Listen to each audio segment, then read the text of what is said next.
public, the private, working hand in hand. Kasi isa lang naman objective dyan is to follow the evidence and to arrive at the truth. So if you're asked to join the team, bukas ka naman doon sa posibilidad na yon. Alam niyo naman ako, super kaladgarin. Ano? Pwede naman po. Para sa bayan. Oo. Pero sa ngayon, sa nakikita niyong usad ng kaso ng preliminary, ang sabi ng Hindi pa House trial, Justice, preliminary hindi pa pa trial. Kasi alam ko, ang Lorna Kapunan, kukuha yan ng kaso, partner, nang hindi siya sigurado na mananalo siya. So ngayon, nakikita mo, ilang porsyento sa palagay mo na magkakaroon ng conviction? I've said it before and I'll say it again. 100%.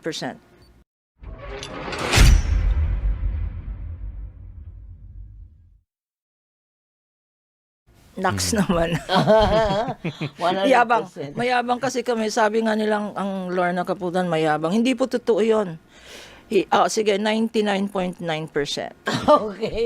And what makes you say that, attorney? Ano ang so far lumabas doon sa mga deliberations ng House na para po sa inyo, it is already strong evidences na kung mag-push sa Senate impeachment court, malaki ang chance ang makalusot? Public records. Okay. Public records don't lie. Figures don't lie. Pwede natin i-discount yung mga biased. Sabihin natin, sabi nila si Madriaga, biased yan, binayaran yan, o tinakot yan, kinoerce yan. Pero figures don't lie.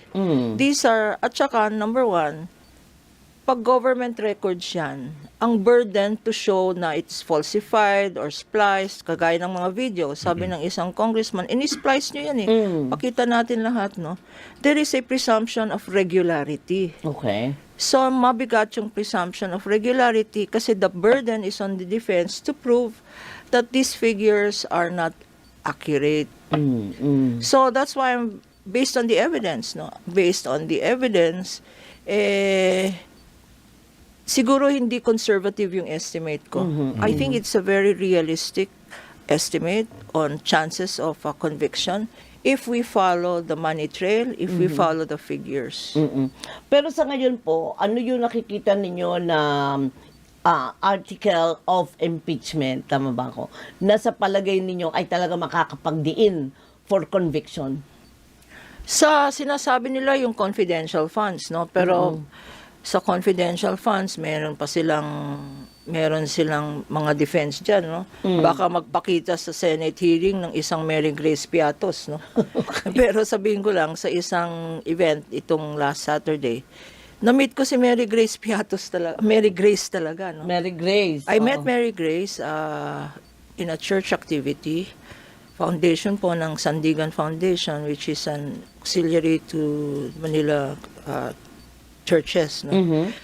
Tinanong ko siya kung alam niya na ginagamit yung sabi niya, hindi daw siya si Mary Grace Piatos. But, you know, it is always possible to produce perjured witnesses na I am this, I am that, no? At saka kasi yung NBI experts nag-identify ng signatures, no? Correct. Pag expert ng produce mo, kagaya namin sa litigation, pag may expert yung prosecution, magdadala rin ng expert ang defense.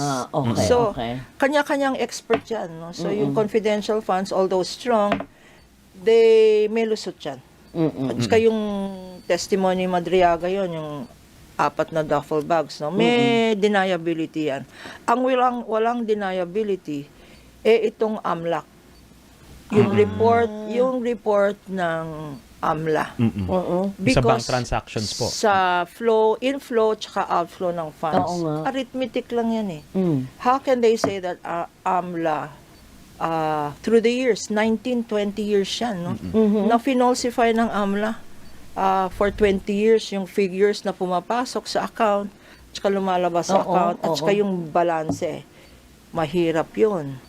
So, malakas yung issue ng AMLA. So, yung issue ng AMLA, public funds yan, or private funds, or unexplained wealth yan. Malakas yan. Ang sunod na malakas yung threats Okay. Na diniscuss kahapon. na diniscuss kahapon. At plinayback kahapon. At plinayback kahapon. Although sinabi na bago plinayback yan, ito po ay evidence na hindi galing sa House. Okay. Evidence na galing mismo sa NBI, no?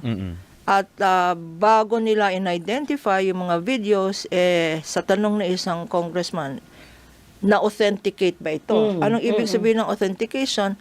Authentication is a process where bini-verify yung flow of yung custody, saan galing tong video, saan tinago to, nung tinago to, meron bang access sa mga private persons na splice yan, etc. So yung chain of custody ng evidence, na-authenticate at na-verify nila. So napakalakas ng ground na yan. Dadagdag ko lang. Kitang-kita naman yung galit. Yung galit ng isang vice president. Hindi lang yun, yung mga kapatid niya. Na talagang kasi sasabihin nila conditional threat. Mga kasama po, wala pong conditional threat. A threat is a threat. Kagaya ng pregnant. You cannot be half pregnant, no? Di ba? Oo. A threat is a threat. Sabi nga ni Congresswoman Degamo, yung asawa ng na-assassin, na then governor, no? Hindi nga sineryoso ng asawa niya. And the sad thing yesterday is, na-touch ako yesterday kasi birthday ng asawa niya. Yung dating Governor Roel Digamo. Oo, dating governor. Birthday ng asawa niya. And she said, my husband did not take it seriously and look at where he is now. Oh my. Oo. So walang level kapag ikaw ay nagbanta, it's as it is. Yun na yun. Yun na yun. Oo. The threat by itself, no? Worse than that, the hiring of an assassin by itself, no? Okay. So ngayon may nagfo-float na assassin dito. Hindi mo alam kung kailan mag-i-strike yung assassin na yan. Yun na nga. Tapos binabaliktad nila na ang threat is life down ng vice president. Yun ang mga trolls. Kasi kasabay ng monitor natin sa Senate hearing, sumasabay ang mga trolls. Oo nga. Binabaliktad yung narrative. Binabaliktad yung narrative. Kanya daw bumoto, mga congressman dyan, 53 votes, no? Yes. Unanimous. Kasi daw, hindi sila bibigyan ng PDAF, hindi daw sila bibigyan Exactly. ng budget, yung mga Oo. distrito nila, no? Trolls. Tapos, sabi nila, ang may threat talaga, ang Vice President. Teka, hindi ba alam natin, 2,000 ng security guards niya, nabawasan nga ng konti, pero ganun pa rin, no? Oo.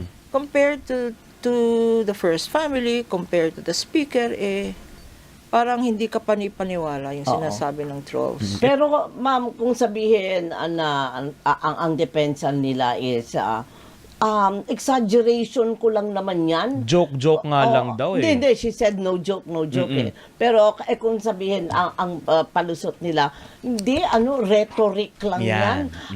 Nag-exage lang ako. Comical. Oo. You're Vice President of the Philippines. You have no right. You're a public official.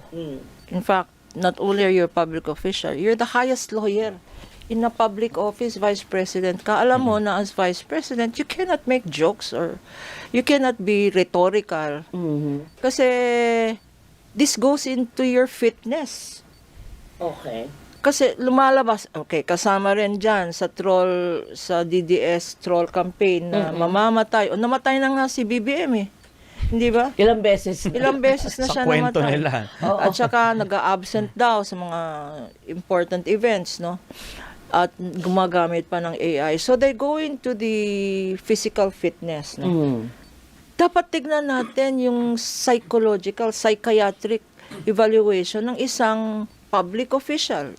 Huwag na nating sabihin Vice President, any public official who makes a remark like that is, nasabi ko na noon, lutang. Okay. Kung hindi lang lutang, hindi nararapat sa position niya. Tinanong ang NBI yesterday ng isang congressman doctor, no, si Dr. Garin. Hindi ba minarapat ng NBI na mag-conduct ng psychiatric, iba yung psychological eh. Opo. Yung psychological is walang connection sa genes. No? Yung psychiatric is a medical conclusion. Psychological is an opinion. Pero ang psychiatric report, no, kanya sa annulment, no, kasi nag-accept ako ng mga annulment. Doris, gusto mo bang magpa-annul? Hindi na kailangan man. Kasi wala pa tayong divorce dito, no? Sa annulment, psychiatric it must be the opinion of a doctor. Doctor. So tinanong ni Congresswoman Guarin, may psychiatric evaluation ba na ginawa ang NBI? Ang sagot ng NBI, 2 beses namin inimbita si Vice President. Nung first time na inimbita ng NBI, sabi ng letter niya, she is busy attending to her functions, no? So, hindi nag-attend. Yung second time na inimbita siya, tinurn down rin niya, hindi rin siya nag-appear, no? Kumbaga binigyan naman ng chance. Pero Yes. she didn't To respond. submit herself to submit. psychiatric evaluation kasi may psychiatric division daw yung NBI. Yung second excuse is slip niya na hindi siya nag-attend. Sabi niya, ba't ako mag-a-attend dyan? Ito na yung real reason. Sabi niya, ang NBI ay nasa ilalim ng DOJ. Ang DOJ ay nasa ilalim ng presidente because it's a cabinet position. And to top it all, pati yung executive secretary, sabi niya, alter ego yan ng presidente. In other words, nasabi na niya na bias ang House. Diba? Kanya siya umakyat ng Supreme Court. Ngayon, sinasabi niya na bias rin ang NBI.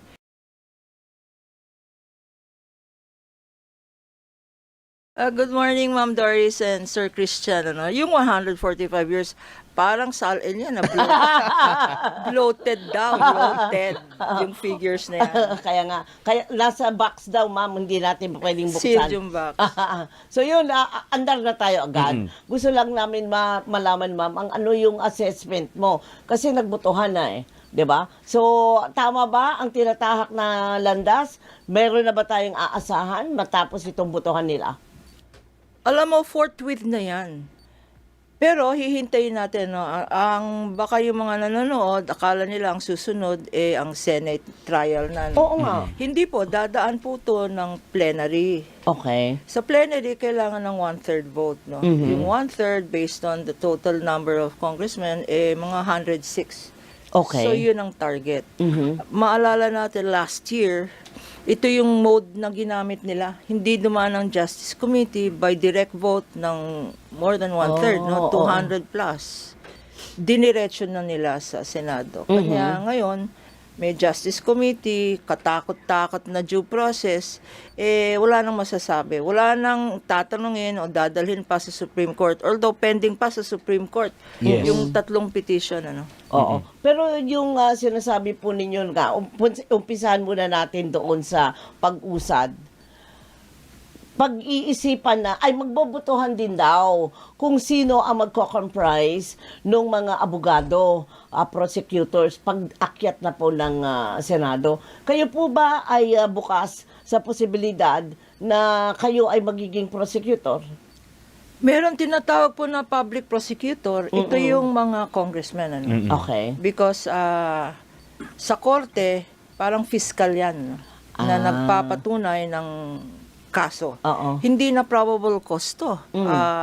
Conviction na to.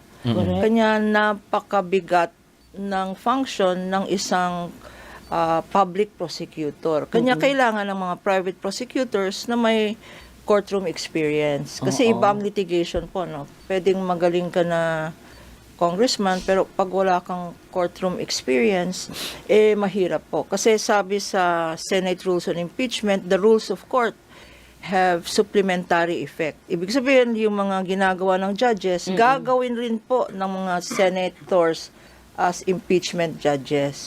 And gaano kalaki po yung maitutulong ng karagdagang puwersa ng mga private prosecutors dito po sa hanay ng mga kongresistang mag-a-act as public prosecutors? Nakakatulong ang private prosecutors, no? Because lalong-lalo na yung may courtroom experience. Kagaya ko, 145 years. Pinanindigan na ni attorney. Oo.